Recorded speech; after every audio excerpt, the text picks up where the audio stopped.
നമസ്കാരം, എല്ലാവർക്കും ഒരിക്കൽ കൂടി ലെറ്റ്സ് ഗോയിലേക്ക് സ്വാഗതം. ഇന്ന് നമ്മൾ സംസാരിക്കാൻ പോകുന്ന ചിത്രം ഞാൻ തന്നെ എടുത്ത ഒരു ചിത്രത്തെക്കുറിച്ചാണ്. ഒരു കൊമേഴ്ഷ്യലാണ്.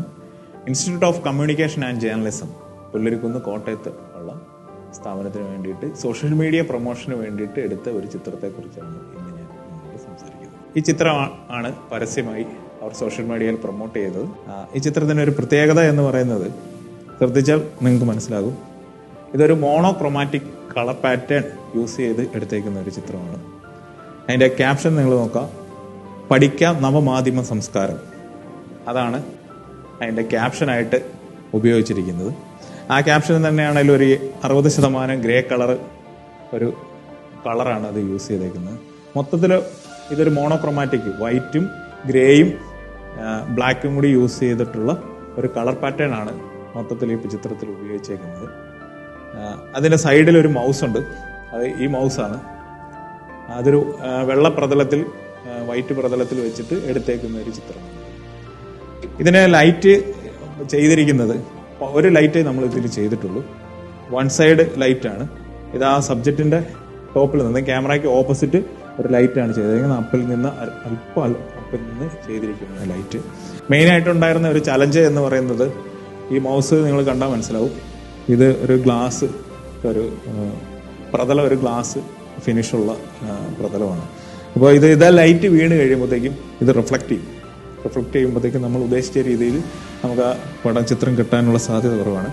അതുകൊണ്ട് ഞാൻ ഇതിനകത്തൊരു ഡിഫ്യൂസർ യൂസ് ചെയ്തിട്ടുണ്ട്.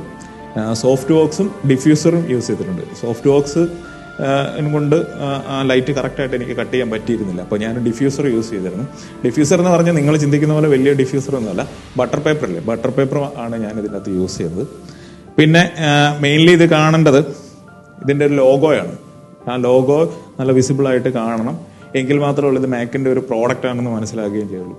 ഇങ്ങനെ ഒരു ആശയം വന്നപ്പോഴത്തേക്കും ഞാനിത് സെലക്ട് ചെയ്യാനായിട്ടുണ്ടായിരുന്ന കാരണം, പഠിക്കാൻ നവമാധ്യമ സംസ്കാരം അങ്ങനെ ഒരു ക്യാമ്പയിനിങ് ആകുമ്പോഴത്തേക്കും ഇച്ചിരി മോഡേൺ ആയിട്ടുള്ള എന്തെങ്കിലും ഒരു എക്യുപ്മെന്റ്സ് യൂസ് ചെയ്യണം. അപ്പം ഞാൻ നോക്കിയപ്പോഴത്തേക്കും ഏറ്റവും നല്ലതായിട്ട് നമുക്ക് അവതരിപ്പിക്കാനായിട്ട്, നമ്മൾ ഈ പറയുന്ന ആശയം അവതരിപ്പിക്കാനായിട്ട് ഉപയോഗിക്കാം എന്നുള്ള അതുകൊണ്ടാണ് ഈ മൗസ്, മാക്കിൻ്റെ ഈ മൗസ് യൂസ് ചെയ്യാനായിട്ടുണ്ടാകുക.